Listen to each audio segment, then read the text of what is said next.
નમસ્તે વિદ્યાર્થી મિત્રો, આપણે દિવાળી પછી ફરી પાછા ભેગા થયા છીએ કેમ કે પ્રથમ સત્ર આપણે પૂરું કર્યું દિવાળી પહેલા અને એમાં આપણે કેટલા ચેપ્ટર જોયા હતા? એમાં આપણે ગણિત ચોથા ધોરણના 1 થી 7 ચેપ્ટર જોયા હતા, બરાબર?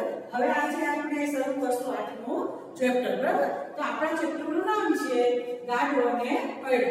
આપણા ધોરણ 4 ની વાત કરીએ છીએ, બરાબર? એટલે ચેપ્ટરનું નામ શું છે? 8મું ગાડો અને પૈડો.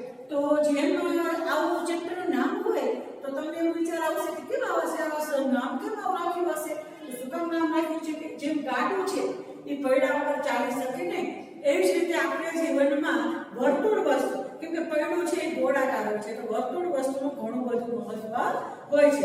તો આપણે આ સ્વાધ્યાયમાં શીખવાનું છે કે આ સ્વાધ્યાયમાં આપણે વર્તુળ, ત્રિજ્યા અને વ્યાસ આ વિશે આપણે ભણવાનું છે, બરાબર? તો ત્રિજ્યા અને વ્યાસ એટલે શું છે? તો એક વર્તુળનું માપ લેવાની એક રીત છે, એને આપણે ત્રિજ્યા અને વ્યાસ તરીકે ઓળખીએ છીએ, બરાબર? તો હવે જો પહેલા વર્તુળ, તો ગોળાકાર વસ્તુ તમે જોઈ છે ને, હું તમને કેટલી ગોળાકાર વસ્તુ બતાવું છું, બરાબર? તો જો આ મારી પાસે કચોરી છે, વાટકી છે, બરાબર? તો કેવી છે? ગોળ છે. આ મારી પાસે પ્લેટ છે, કેવી છે? તો ગોળ છે. એનો આકાર કેવો છે? ગોળ, બરાબર? હવે જો આ મારી પાસે સેવન ટપની રિંગ છે, એનો આકાર પણ કેવો છે? ગોળ છે. પછી આ આકાર શું છે? સિક્કો છે, સિક્કાનો આકાર પણ ગોળ છે. આવી તમને ઘરમાં અને ઘરની બહાર ઘણી બધી વસ્તુઓ તમને જોવા મળે છે જેનો આકાર ગોળ હોય છે, બરાબર? આપણો પંખો કેવી રીતે ફરે છે? ગોળ ફરે છે. સૂરજ કેવો છે? ગોળ છે. ચંદ્ર કેવો છે? ગોળ છે, બરાબર? અને આપણે જેના ઉપર રહીએ છીએ પૃથ્વી, એ પણ ગોળ જ છે, બરાબર? તો આપણે ગોળ વિશે એટલે વર્તુળ વિશે આપણે અભ્યાસ કરીશું. તો પહેલી વખત હું છું તો પહેલો પ્રશ્ન તમને પૂછું કે તમારી આસપાસ કઈ કઈ વસ્તુ છે? તમારા ઘરમાં કે તમે ગોળ વસ્તુ તમે ઓળખો છો? તો કે તો થાળી, મેં તમને બતાવી ડીશ, બરાબર? પછી વાટકી, પછી શું છે? તો મમ્મી ચાંદલો લગાવે છે, એ પણ ગોળ છે ને? મમ્મી રોટલી બનાવે, એ પણ ગોળ છે. અને તમે ગોળ વસ્તુ વિશે બોલો, તમે નાના હતા ત્યારે ઓલું ઝોટકવું એટલે કવિતા પણ સાંભળી હશે, તો દાદાના ચશ્મા ગોળ ગોળ, દાદીની બિંદી ગોળ ગોળ, પપ્પાના પૈસા ગોળ ગોળ, મમ્મીની રોટલી ગોળ ગોળ, બરાબર? પછી ઓલો નારંગી ગોળ ગોળ, ને હવે હતી ને કવિતા, મને બહુ યાદ નથી પણ તમને યાદ હશે, બરાબર? પછી ઉપર ચંદા ગોળ ગોળ છે ને? તો આ બધી વસ્તુ શું છે? તો ગોળ. અને આપણે પૃથ્વી છે પણ એ પણ ગોળ જ છે, બરાબર? તો જો હવે તમારી આસપાસ જોવા મળતી વસ્તુ, તમને ઘરમાં કેટલી વસ્તુ એવી જોવા મળે ગોળ છે. હવે તમે આજે તમારે શું કરવાનું છે? તમારા ઘરમાં જેટલી વસ્તુ જોવા મળતી ને ગોળ, એ વસ્તુની તમે યાદી બનાવજો, બરાબર? પપ્પાને પૂછજો, મમ્મીને પૂછજો કે આપણા ઘરમાં ગોળ વસ્તુ કેટલી છે, બરાબર? અને બહાર કઈ કઈ વસ્તુ જોવા મળે? તો સૂરજ છે, ચંદ્ર છે, એ બધી કેવી છે? ઘરની વસ્તુ નથી, બહાર જોવા મળે, બરાબર? પછી મોસંબી, તમે રેકડી વાળા ત્યાં ઊભા હોય તો મોસંબી નારંગી છે, કેવી છે? તો ક્યાંક રેકડીમાં હોય તો એ પણ ગોળ લાગે છે ને? આવી ઘણી બધી વસ્તુઓ હશે, ગોળ હશે, વાહન ચાલતા હશે ને પૈડા પણ ગોળ છે, બરાબર? આવી બધી ઘણી બધી વસ્તુ ગોળ છે. હું તમને ગોળ વાળી પાર્ટ બતાવું કરીને. આ આકાર આપણે કેવો કહેશું? આ ગોળાકાર. અને આપણે કેવો કહીશું? ગોળાકાર, બરાબર? હવે જો તો તમે ગોળ જેમ દોરવો હોય તો મેં આકાર દોર્યો છે ગોળ, બરાબર? પણ એક સરખો આકાર લાગે છે તમને? એક સરખો નહીં લાગે, કેમ કે તમને એવું લાગશે અહીંયા અંદર વયું છે, અહીંયા બહાર વયું છે, અહીંયા અંદર છે, બરાબર? તો એક સરખો ગોળ દોરવા માટે તમારે શેનો ઉપયોગ કરવો પડશે? જો એક જ સરખો ગોળ દોરવો હોય તો હું જો આવી કોઈ વસ્તુ ગોળ હોય એનો ઉપયોગ કરી શકું. મારે આ ગોળ દોરવું છે તો હું આવી રીતે ગોળ દોરી શકું. જો આ વસ્તુથી હું શું દોરી શકું? ગોળ દોરી શકું. આ મેં ગોળ વસ્તુ દોરી, સરસ મજાની ગોળ થઈ ગયું ને? વાટકી મદદથી પણ હું ગોળ દોરવું તો હું દોરી શકું. જો આ વાટકી છે, એની મદદથી હું ગોળ દોરું તો પણ સરસ મજાનું ગોળ. આ જો મારે આમાં બોર્ડ પર જરાક રાખવામાં મદદ કરવામાં તકલીફ પડે, બરાબર? આ પણ સરસ મજાનું ગોળ બની છે, બરાબર? હવે આપણે શું કરવાનું છે? તો આનું આપણે ગોળ વસ્તુમાં આપણે કેન્દ્ર, આ વસ્તુમાં આપણે કેન્દ્ર એટલે વચ્ચેનો ભાગ, વચ્ચે એક ટપકું. હવે જો તમે પેલા પરિકર બતાવો, તમે પરિકરથી જાણતા છો, પરિકરને તમે ઓળખો છો ને? ઓળખતા જશો, બરાબર? તો મારા હાથમાં આ પરિકર છે, આને શું કહેવાય? પરિકર છે. અને આ વસ્તુ ગોળ દોરવા માટે આ આકારનો ઉપયોગ શું કરવાનો છે? તો ગોળ આકાર દોરવા માટે આ પરિકરનો ઉપયોગ કરવાનો હોય છે. તો કેવી રીતે કરવાનો છે? પહેલા આપણે એ વસ્તુ વિશે ચર્ચા કરીએ અને પછી હું કેન્દ્ર ઉપર આવું, બરાબર? તો તમારી સ્કેલ, તમારા કંપાસમાં સ્કેલ હોય છે ને? આવી કંપાસમાં સ્કેલ હોય છે તો તમે જુઓ સ્કેલમાં તો આમાં માપ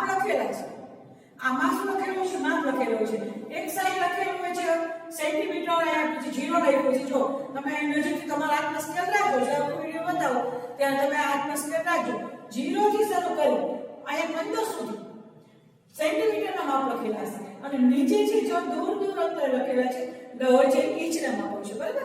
તો હવે જો તમે આપણે હંમેશા માપ શેને લેવાનું હોય છે જ્યારે કરવાનું હોય છે ત્યારે તમારે સેન્ટીમીટરના જ ઉપયોગ કરવાનો હોય છે એટલે જે નાના નાના 15 સુધીના માપ હોય છે એનો આપણે ઉપયોગ કરવાનો હોય છે. અને મોટી સ્કેલમાં શું હોય છે આ મારી પાસે મોટી સ્કેલની સ્કેલ છે બરાબર. હવે આમાં જો આ છે ઉપર છે 1 2 3 થી માંડી અને 30 સુધી 30 સેન્ટીમીટર સુધીનું માપ છે અને નીચે 12 ઇંચ સુધીનું માપ હોય છે. જે મોટા છૂટા છૂટા જે કાપા હોય છે ઇંચના કાપા હોય છે ને ચિત્ર ચિત્ર કાપા હોય છે એ શેના હોય છે એ સેન્ટીમીટરના કાપા હોય છે. તો પરિઘનો ઉપયોગથી આપણે વર્તુળ કેવી દોરી શકાય છે આપણે શીખવાનું છે. તમારે હાથમાં પરિઘ છે બરાબર.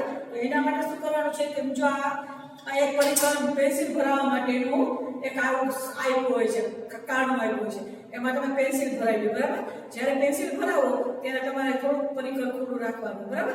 પરિઘ ખુલ્લું રાખી અને પેન્સિલ ભરાવીને આ બે અણી પરિઘની અણી અને પેન્સિલની અણી બે સમાંતર આવી જોઈએ એક સરખી સીધી લાઈનમાં આવી જોઈએ. જો ઊંચી નીચી હશે તો તમારું સર્કલ સરખું બનશે નહીં. વર્તુળને આપણે ઇંગ્લિશમાં સર્કલ કહીએ છીએ બરાબર.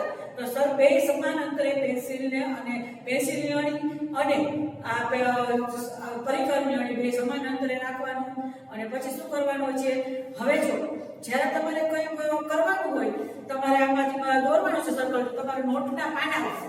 નોટના પાના શું કરવાનું છે કે જેટલી સેન્ટીમીટર ત્રિજ્યાનું સર્કલ કરવું હોય તો એટલું તમારે એવું સર્કલ કરવું હોય તો તમારે એટલું માપ લેવું પડે. તો હંમેશા માપ કેવી રીતે લેવાનું હોય છે તો માપ અહીંયા જે 0 થી લેવાનું હોય તો કોઈ પણ એક આ છેડો શું કહું છું કે આ પરિઘની અણી કે પેન્સિલની અણી કોઈ પણ એક અણી ક્યાં રાખવાની હોય છે સેન્ટીમીટરના માપ ઉપર જીરા ઉપર.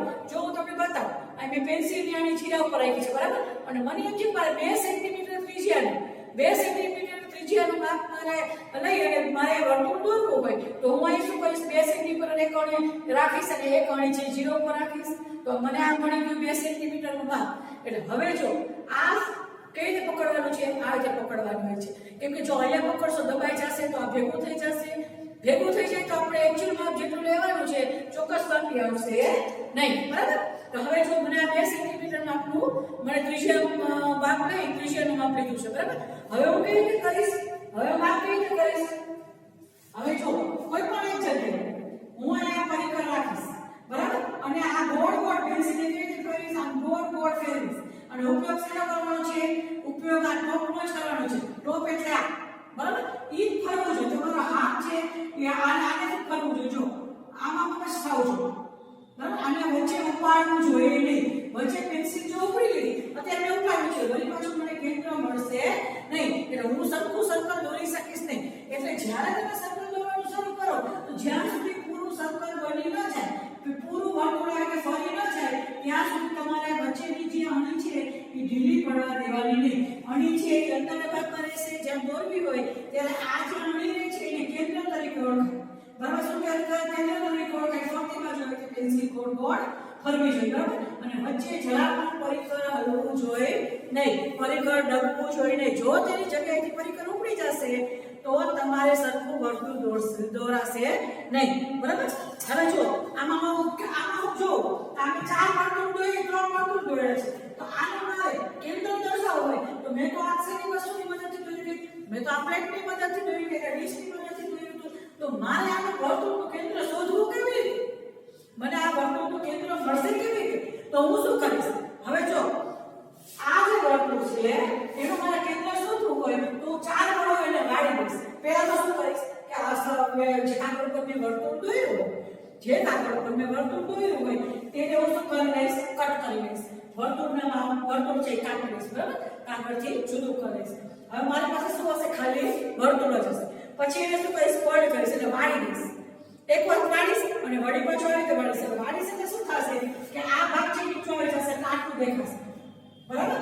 અને વળી પાછો શું કરીશ કે આ ભાગ છે એ આમ વાળી દઈશ એટલે મને ખાલી આટલો જ દેખાશે. 4 વડો ભાગ આટલો જ દેખાશે બરાબર. તો પછી જ્યારે ઘડી ખોલીએ ત્યારે આ જે ભાગ દેખાય જ્યાં ચારે ઘડી ક્રોસ થતી હોય એકબીજાને છેદતી હોય બે રેખા એકબીજાને છેદીને શું કહેવાય એ છે આપણું કેન્દ્ર છે.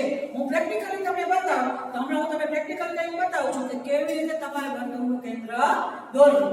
ત્યાં સુધી તમે પરિકર હાથમાં લઈ અને તમે પેન્સિલ ભરાવવાનો પ્રયત્ન કરો અને આ પેન્સિલ તમે માપ લેતા શીખો કે કેટલા સેન્ટીમીટરની ત્રિજ્યાની વર્તુળ દોરવાનું છે. તમે ઘરે આવો પ્રયાસ કરજો. ત્યાં સુધીમાં હું તમને તૈયારી કરીને બતાવું કે વર્તુળનું કેન્દ્ર શોધવું કેવી રીતે. જો તમે વર્તુળ તમે થાળીથી ડીશથી કે એનાથી દોરેલું હોય તો તમારે વર્તુળનું કેન્દ્ર કેવી રીતે શોધવાનું અને કેન્દ્રનું મહત્વ શું હોય છે એ પછી આપણે હમણાં બતાવો. ત્યાં સુધીમાં તમે પરિકરમાં અને ભરાવીને તૈયાર રાખો. ચાલો પેન્સિલ ભરાવીને તૈયાર રાખો. બરાબર.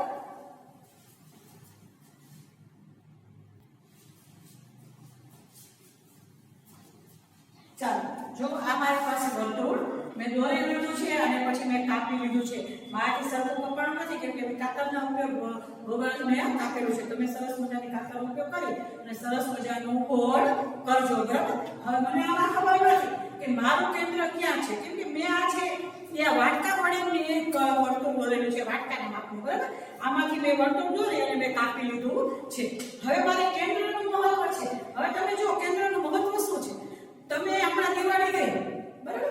તમે ફટાકડા ફોડ્યા એમાં તમે ચકડી ફોડી હશે.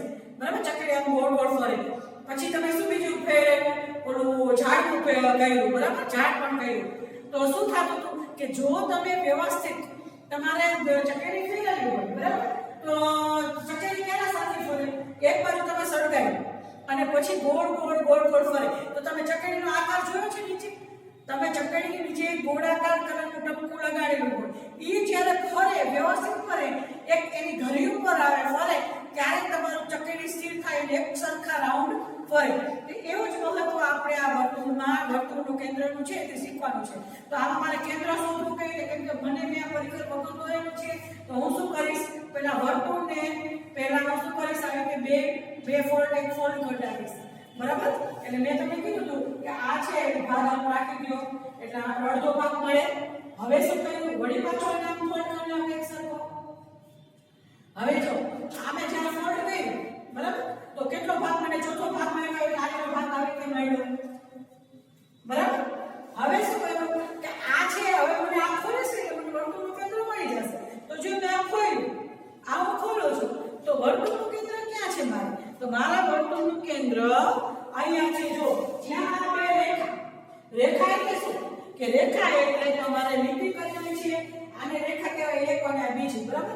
એટલે મારામાં બતાવો તો એક ઘડી વાળેલી હતી આ એક રેખા અને બીજી ઘડી વાળેલી હતી બીજી રેખા. તો જ્યાં બે એકબીજાને ક્રોસ કરે છે એટલે છેદે છે ગણિતની ભાષામાં શું કહેવાય એકબીજાને રેખાને છેદે છે એ આપણું વર્તુળનું કેન્દ્ર એટલે આ ગોળનું કેન્દ્ર બની ગયું. બરાબર. હવે જો આપણે ઘરે તમે ચકેડી ફેરવતા હોય છો મેળામાંથી તમે લેતા હોય ચકેડી. બરાબર. તો ચકેડીની ધરી ચકેડી ક્યારે ગોળ ફરે તમે આમ ગરીઓ ગરીઓને ભમાડો એ પણ તમે ફેરવતા હોય છો. જ્યારે તમે દોરી બાંધીને આમ ખેંચી તમે લઈ લો છો ને તો ત્યારે પેલો ભમેડો કેમ ફરશે તો પેલા આડાવડો ફરશે અને પછી જ્યારે એ ખીલી ઉપર સ્થિર થશે કેમ કે ભમેડાની નીચે લાકડાના ડટ્ટાની નીચે શું હોય છે ભમેડો પોતે ગોળ હોય છે પણ નીચે શું હોય છે પાતળો થતો જાય અને ભમેડાનો આકાર કેવો હોય છે તો ભમેડાનો આકાર આપણે આવો ગણી અને નીચે ખીલી હોય છે. બરાબર. આવો ભમેડાનો આકાર હોય. હવે તમે આયા બધી દોરી બાંધી દીધી અને અહીં નીચે શું હોય છે ખીલી હોય છે. પણ પેલા ભમેડો કેવી રીતે ચાલશે આમ ડામાડોળ ચાલશે આમ થશે. બરાબર. પછી જ્યારે ખીલી ઉપર ભમેડો આ જમીન ઉપર જ્યારે ફરતો હશે જ્યારે ખીલી ઉપર ભમેડો સ્થિર થશે ને ત્યારે એક સરખો ભમેડો થશે રાઉન્ડ. બરાબર. આવી પદ્ધતિ ઘણી વસ્તુ એવી છે કે જ્યારે પોતાની ધરી ઉપર ભરીને જ્યારે પોઈન્ટ ઉપર આવશે ત્યારે એ વસ્તુ ગોળ કરી શકશે. બરાબર. એટલે આપણે પૃથ્વીમાં પણ એવું છે પૃથ્વી પણ વિશે પોતાની ધરી ઉપર આપણે ફરતી હોય છે ગોળ એટલે જ આપણે એના હિસાબે જ આપણે શિયાળો ઉનાળો અને ચોમાસું જેવી ઋતુ આપણે આવતી હોય છે. એ જેમ તમે મોટા થશો ત્યારે તમને ખબર પડશે કે પૃથ્વીનું ફરવાનું કારણ શું છે અને પૃથ્વી ફરે છે ત્યારે કઈ ઋતુ કેવી રીતે ક્યારે બદલાય છે. બરાબર. અત્યારે માત્ર આપણે શીખીએ આ ભમેડો કર્યો છે એ. હવે હું આ બાજુ ચકેડી મારી બનાવ્યું તો હું શું કરીશ આવું પેલા શું કહીશ કે પૂઠા મારે ચકેડી ઘરે બનાવ્યું તો શું કહીશ કે જાડું પૂઠું લઈ અને એમાં કાણું કરી કાણું તો હવે હું તમને ગેમ કહું તો ચાર ભાઈબંધો તમે ભેગા થઈ અને તમે આ ગેમ રમજો. બરાબર. એ ચારે જણા તમે પેલા નાના પૂઠાના કટકા કરશો. જે જાડું પૂઠું આવે ને લોટનું જે જાડું પૂઠું આવે છે એ પૂઠાના કટકા કરજો, વળે નહીં એવું જાડું પૂઠું લેજો. 4 જણા કટકા કરી અને એક જણાએ ક્યાં પેન્સિલ, એક જણાએ ક્યાં ભરાવાની છે સળી, એક જણો સળી અહીંયા ભરાવજો, બરાબર? એક અહીંયા ભરાવજો, એક આ બાજુ ભરાવજો, એક સૌથી અહીંયા ભરાવજો, બરાબર? એટલે હું તમને શું કહેવા માંગુ છું, તમને કહું, હવે આ 4 ભાઈબંધો ભેગા થાવ, તમે જો એક ભાઈબંધો, આ બીજાનો, આ ત્રીજાનો અને આ ચોથા. હવે એક ભાઈબંધે શું કરવાનું, એક ભાઈબંધે અહીંયા ભરાવવાની સળી કાણું કરી અને સળી ભરાવવાની, એક ભાઈબંધે અહીંયા ભરાવવાની, એક ભાઈબંધે અહીંયા ભરાવવાની અને એક ભાઈબંધે અહીંયા ભરાવવાની, બરાબર? થોડું નજીક. હવે બધું જો, તો હવે તમે 4 ભાઈબંધના અલગ અલગ નામ હોય મિત્રોના, તો તમે આ રીતે 4 રમી શકો ઘરે. હવે તમે વિચારો કે આમાંથી કયા ભાઈબંધની ચકલીની સરખી સારી પડશે અને શું કામ? તો હું જવાબ આપીશ આ પહેલા નંબર, આ 1 નંબર, આ 2 નંબર, આ 3 નંબરે જાણો. શું કામ? એ છે એનું જે કેન્દ્ર બિંદુ છે એ સૌથી વચ્ચે છે અને હંમેશા ગોળ ફરવા માટે કેન્દ્ર બિંદુની જરૂર પડે, કેન્દ્રની જરૂર પડે. કેમ કે આપણો જે ભમરડો છે ફરતો હતો, ભમરડો ફરતો હોય તો શેની જરૂર પડતી હતી? નીચે ખીલ, બરાબર? ની વચ્ચે જ હોય. ક્યાં હોય? વચ્ચે. કેન્દ્રમાં જ જ્યારે સ્થિર થાય ત્યારે ફરે. તો આની ચકેડી 1 નંબરની ચકેડી જલ્દી સરખી ફરશે. આ બાજુ જો સળી ફરાવે તો એ બાજુ નમી જશે, બરાબર? આ બાજુ સળી ફરાવે તો એ બાજુ નમી જાય, બેલેન્સ ને રહે નહીં, અને આ બાજુ ફરાવે તો પણ રહે નહીં, બરાબર? હવે તમે જુઓ, તમે લંબગોળા અને ગાર્ડનમાં તમે કેવો હોય તો બે ઊંચક નીચકમાં બેસતા, બરાબર? એક સાઈડ ઊંચું વજન, એક સાઈડ વજન જાડો માણસ બેસે, એક સાઈડ ટુકડો માણસ બેસે, તો પલ્લું કોનું ભારે હોય? તો પલ્લું ઉપર કોણ હોય? ઉપર જે છે હલકું માણસ હોય, એટલે ટુકડું પતલું માણસ હોય એ ક્યાં હોય? ઉપરની બાજુ હોય. નીચે કોણ હોય? તો નીચે છે જાડું માણસ હોય, એટલે જાડો વ્યક્તિ બેઠો હોય. કેમ કે એનું પલ્લું ઊંચું થાય નહીં. એના માટે શું જરૂર પડે કે બેલેન્સ. જો બે એક સરખી જગ્યાએ એક સરખી રીતે બેસે, સરખા વજનમાં બેસે, તો તમારે સરખું વજન લે, તો તમે બે પલ્લા ભારે એક સરખા લે, બરાબર? આમાં જો આમાં પણ એવું જ છે. આમાં જો કેન્દ્રમાં જો તમે સરખી સળી ભરાવો તો તમારે વ્યવસ્થિત તમારે ચકેડી તમારી ફરશે. તો આ છે આપણે ચકેડી બનાવી અને કેવી રીતે ફરે વ્યવસ્થિત, તો તમે ઘરે રમજો. અને આ રીતે કેન્દ્ર કેવી રીતે શોધાય? આપણે વસ્તુથી દોરેલા ચિત્રમાં, અને જો તમે સ્કેલથી દોરશો તો તમને કેન્દ્ર મળી જ જશે. જો તમને અહીંયા બતાવું, મારે તો અડધું જ બનશે કેમ કે મારી પાસે ફરશે નહીં. હું આમાં કરું તો જો આ મારું કેન્દ્ર માટે મારે આ રાખવું પડે. હવે જો આમાં ફેરવું તો આ મારી પેન્સિલ કેવી રીતે મારે પકડવાની ધીમે આવી ગઈ, બરાબર? આમ ફેરવવાનું તમને દેખાશે સ્પષ્ટ નહીં, પણ મારે તો જો ઉચકી જાય છે, ઉચકું જશે. હવે જો આ રીતે ફરતું જવાનું, મારો હાથ વળે નહીં કેમ કે આટલું જ છે, બરાબર? મારા દૂર રહી ગયું છે, પણ તમારી નોટ છે તમારા નીચે હોય, તમારી બાજુમાં હોય, તમે વ્યવસ્થિત કરી શકશો. અને આ રીતે તમે સર્કલ ઉપાડ્યા વગર દોરી લેવાનું, અને જ્યાં આ વસ્તુ જે ખીલી તમારે જે કાણું પડી ગયું પરિકરનું, એ આપણું સર્કલ નું કેન્દ્ર કહીશું, બરાબર? તો તમને ખબર પડી ગઈ હશે. તો અલગ અલગ માપના તમારે સર્કલ દોરવા માટે અને ત્રિજ્યાનું માપ બહુ જરૂરી છે. તમારે જુદા જુદા માપના સર્કલ દોરવા માટે ત્રિજ્યાનું માપ હોવું જરૂરી છે. અને હંમેશા જ્યારે તમારે વર્તુળ દોરવાનું હોય ત્યારે ત્રિજ્યાના માપ ઉપરથી જ વર્તુળ દોરવાનું આવશે, બરાબર? જો તમે વ્યાસનું માપ આપેલું હોય તો તમારે કેવી રીતે શોધવાનું વર્તુળનું માપ, તો એ તમને હું પછી સમજાવું છું. ચાલો પહેલા તમને કહી દઉં ત્રિજ્યા એટલે શું, વ્યાસ એટલે શું, બરાબર? હું ખાલી તમને કહી દઉં. ત્રિજ્યા કોને કહેવાય? જો આ એક વર્તુળ છે, આને તમને ખબર પડી ગઈ છે કે આ વર્તુળ છે, બરાબર? હવે જો ત્રિજ્યા કોને કહેવાય?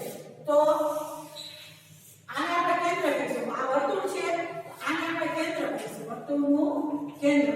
અને આ છે આ તારું છે, આપણે આ વર્તુળ અહીં મેં લખેલું છે, ચાલો કે આ વર્તુળ છે, બરાબર? હવે ત્રિજ્યા કોને કહીશું? તો આ કેન્દ્ર. આને શું કહીશું આપણે? કેન્દ્ર. કેન્દ્રથી લઈ અને વર્તુળ પૂરા બિંદુને. હવે આ વર્તુળ કેવી રીતે બનેલું છે? વર્તુળ છે અસંખ્ય બિંદુઓના સમૂહથી વર્તુળ બન્યું છે. શું વર્તુળ બનાવવા માટે અસંખ્ય બિંદુઓના સમૂહને આપણે વર્તુળ કહીશું? વર્તુળની વ્યાખ્યા છે. શું વર્તુળની વ્યાખ્યા એટલે શું? કે અસંખ્ય બિંદુઓના સમૂહથી બનેલા આકારને વર્તુળ કહીશું. તમને હું લખાવીશ, તમે વ્યાખ્યા ત્યાં તમે પાસે લખી લેજો. અત્યારે આપણે સમજીએ તો જો આ વર્તુળ ઉપરના બિંદુ છે, આ કઈ છે? વર્તુળ ઉપરના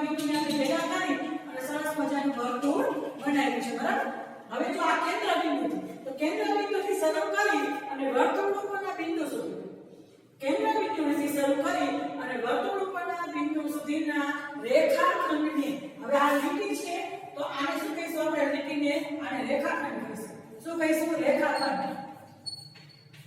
તો આને છે આપણે શું કહીશું રેખાખંડ તો વર્તુળ ઉપરના કેન્દ્રથી શરૂ કરીને વર્તુળ ઉપરના બિંદુને જોડતા રેખાખંડને ત્રિજ્યા કહીશું તો આ જે ભાગ છે શું કહીશું ત્રિજ્યા આ આપણે રેખાખંડને ત્રિજ્યા કહીશું બરાબર હવે શું કરવાનું છે હવે વ્યાસ કોને કહીશું તો વ્યાસ કોને કહો હવે જો આ વર્તુળ દોરી લીધું પહેલા આ કેન્દ્ર દોરી લીધું હવે આ છે આવડી મોટી લાઈન છે એટલે આ છેડા વર્તુળ ઉપરના આ બિંદુથી શરૂ કરી અને આ બિંદુ સુધી જવાને રેખાખંડને જોડતા રેખાખંડને આપણે શું કહીશું તો વ્યાસ કહીશું આનો માત્ર શરત શું છે શરત એટલી છે કે વ્યાસ વ્યાસ છે એ હંમેશા કેન્દ્રમાંથી પસાર થતો હોવો જોઈએ આ રેખાખંડ હંમેશા કેન્દ્રમાંથી પસાર થતો હોવો જોઈએ પછી આને વ્યાસ કહીશું બરાબર હવે જો ત્રિજ્યાની ઘણી બધી ત્રિજ્યા ઉપર પાછી આવો તો આને ત્રિજ્યા કહેવાય આ કેન્દ્રથી શરૂ કરી અને એવું નથી કે આ રેખાની ત્રિજ્યા કહેવાય આ રેખાની ત્રિજ્યા કહેવાય આ રેખાની ત્રિજ્યા કહેવાય એટલે આ એક વર્તુળમાં અસંખ્ય ત્રિજ્યા હોય તમારે જેટલી દોરવી હોય એટલી તમે ત્રિજ્યા દોરી શકો બરાબર તો આ બધું શું છે ત્રિજ્યા આ વર્તુળ ઉપરના વર્તુળના બિંદુથી શરૂ કરી અને કેન્દ્ર બિંદુથી શરૂ કરી અને વર્તુળ ઉપર જે બિંદુ આવે છે એને જોડતા રેખાખંડને ત્રિજ્યા કહીશું અને વ્યાસ કયો બે બાજુ બે રેખાખંડના બંને અંત્ય બિંદુ હવે આને અંત્ય બિંદુ કહીશું આ અંત્ય બિંદુ આ અંત્ય બિંદુ આ બાજુ શરૂ કરીએ તો આ ઉત્તમ બિંદુ કહીશું આ બાજુ પૂરું કરીએ તો અંત્ય બિંદુ કહીશું બાકી આને શું કહેવાય છે કે બે અંત્ય બિંદુ છે બે રેખાખંડ એ રેખાખંડના એ ગોઠવી દો આ વ્યાસ હોવો જોઈએ માત્ર શરત એટલે કે એ રેખાખંડ કેન્દ્રમાંથી પસાર થતો હોવો જોઈએ હવે જો એ આમ પણ હોય આમ પણ હોઈ શકે માત્ર શરત મુજબ કેન્દ્રમાંથી પસાર થાય એને આપણે શું કહીશું વ્યાસ કહીશું બરાબર માત્ર શરત શું છે કે એ જે રેખાખંડને આપણે જે બિંદુઓને જોડે વર્તુળના બિંદુઓને જોડે છે રેખાખંડ એ માત્ર કેન્દ્ર બિંદુમાંથી પસાર થતો હોવો જોઈએ અને વ્યાસની સંખ્યા પણ અસંખ્ય હોય છે એટલે આ વસ્તુ યાદ રાખજો ખાલી જગ્યામાં પૂછાય એમસીક્યુમાં પૂછાય કે ત્રિજ્યા કેટલી મળે એક વર્તુળની ત્રિજ્યા કેટલી હોય તો અસંખ્ય એક વર્તુળના વ્યાસ કેટલા હોય તો પણ અસંખ્ય બરાબર અને હંમેશા વર્તુળનું એક જ કેન્દ્ર હોય શું કીધું વર્તુળનું કેન્દ્ર એક જ હોય કેમ કે જો આ છે કેન્દ્ર એક છે આ કેન્દ્ર ન કહેવાય અહીંયા તો ઘણા આ મીઠા દોર દોરે છે એને કેન્દ્ર કહી શકાય ને જે વચ્ચેનો જે કેન્દ્ર છે આ ભાગ છે એને જ આપણે કેન્દ્ર કહી શકું એટલે કેન્દ્ર એક ત્રિજ્યા અસંખ્ય વ્યાસ અસંખ્ય અને હવે ચોથી વ્યાખ્યા આપણે આવશે જીવા ચોથું શીખવાનું છે જીવા બરાબર એનો ઉપયોગ અત્યારે કરવાનો નથી પણ વ્યાખ્યા આવે છે તો આપણે સમજી લઈએ કે જીવા તો જીવા એટલે શું આ જે આ છે વર્તુળ બરાબર હવે આ આપણું કેન્દ્ર છે પણ જીવા છે એ કોને કહેશે તો એવું જેમાં શરત જ નથી કેમ વ્યાસમાં શરત નથી કે તમારા કેન્દ્ર બિંદુમાંથી પસાર થતો હોય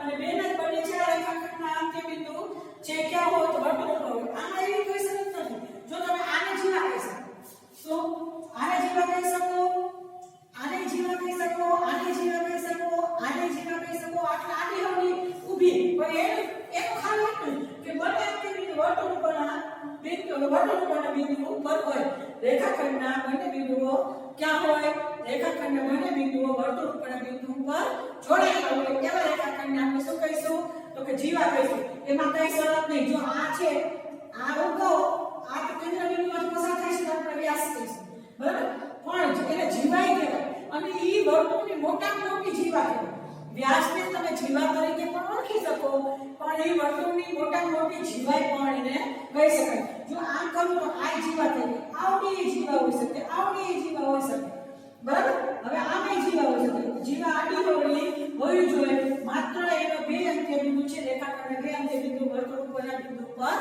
હોય એટલું જ એનું કામ છે બરાબર બાકી તમે જોયું કે આ કેન્દ્ર બિંદુ છે આ કેન્દ્ર બિંદુ આ વર્તુળ આ કેન્દ્ર બિંદુ પછી આયાથી આયા સુધીની ત્રિજ્યા અસંખ્ય હોય આમ પણ અસંખ્ય આમ પણ અસંખ્ય બરાબર વ્યાસ પણ કહીશું તો આખો આ વ્યાસ પણ અસંખ્ય હોય જીવા પણ અસંખ્ય હોય એમાં કોઈ નિયમ નથી માત્ર નિયમ એટલો છે કે એના બે રેખાખંડના બંને બિંદુ આ રેખાખંડ છે બંને અંત્ય બિંદુ ક્યાં હોય તો વર્તુળ ઉપર જ હોય બરાબર બીજે ક્યાંય વચ્ચે અટકી જાય નહીં એને જીવા કહીશું. ભલે પણ જીવા નાની હોય આ નાની જીવા આ નથી નાની મોટી આ નથી મોટી આ નથી મોટી પણ સૌથી મોટી જીવા છે એ શું છે એ વ્યાસને સૌથી મોટી જીવા પણ કહી શકીએ છીએ.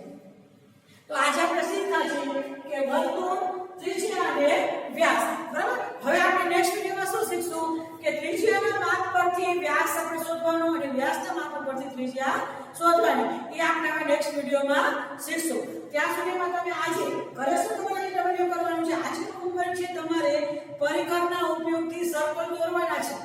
શું પરિઘનો ઉપયોગ કરીને સર્કલ દોરવાના છે. ફેર દોરવા માટે ફરીથી તમને કીધું આ ભાગ પકડીને જ આપ તમારે પેન્સિલ પર આ પરિઘ ફરવું જોઈએ બરાબર. આ પકડવાનો અહીંયા કે પકડવાનો ઉપયોગ કરવો નહીં આ ઉપરનો ભાગ હોય પકડવાનો. અને તમે ગણિતની ટેક્સ્ટ બુક્સ તમે જોશો ને તો તમને પરિઘથી કેવી રીતે સર્કલ બનાવવાનું છે ને એ પણ તમને એમાં લખેલું છે બરાબર. તો તમે જોતા જાઓ અને બનાવતા જાઓ મમ્મી પપ્પાની મદદ લ્યો બરાબર. અને આ મેં જે સમજાવ્યું છે પાછું કેજો હું તમને આવતીકાલે હું તમને ટેસ્ટ લઈશ કે જીવા કોને કહેવાય વ્યાસ કોને કહેવાય ત્રિજ્યા કોને કહેવાય બરાબર. અને હું તમને કાલે વ્યવસ્થિત બધાની વ્યાખ્યા આવતા વિડીયોમાં કે એના પછીના વિડીયોમાં જ્યારે ક્રમમાં આવશે ત્યારે હું તમને કહીશ બરાબર. ત્યાં સુધી પણ તમે સર્કલ શીખી ગયા હોવા જોઈએ દોરતા બરાબર. કેમ કે કેટલી પ્રેક્ટિસ કરશો ત્યારે દોરાશે. સર્કલ દોરવા માટે ઘણી બધી પ્રેક્ટિસ કરવી પડશે તમારે બરાબર. ચાલો તો આજે આપણે પૂરો કરીએ વિડીયો. બાય નમસ્તે આવજો.